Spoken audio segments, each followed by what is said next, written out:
其实可以说，今年春晚的创新是一个全方位的，除了眼睛看到的，还有耳朵听到的。除了视频技术的更新，今年的音频技术也有一个很大的创新。我们再一起通过一个短片来看一看。 为了配合录制 4K 超高清春晚，今年的央视春晚音频技术团队设立了4个制作单元。除保障标清信号的立体声以外，今年央视音频团队将在春晚主会场和分会场为首次实现 4K 播出，配合制作5.1环绕声信号。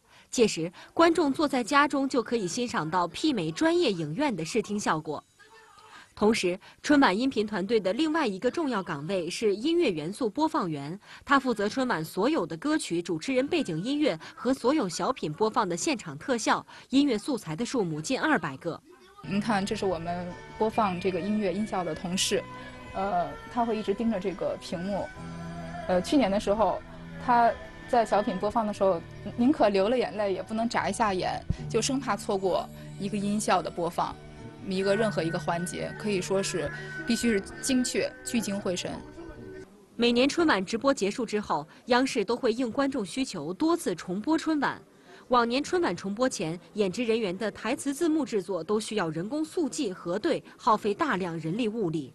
今年，央视技术团队首次采用世界领先的人工智能文稿唱词系统，通过采集、转码和语音转写技术，1小时的春晚视频节目只需要5分钟就可以完成字幕制作，准确率高达95%。这为大年30连夜加班的后期编辑们提供了极大的便利。我现在演示的是去年的一个小品，比如说郑佳老师，打开以后，他的文件就会导入到服务器里头。 进行智能语音的转写，它的效率是非常高的，它基本上是要8.4倍速的效率进行转写。黄字呢，就是我们现在人工智能转写出来的文字，它非常快。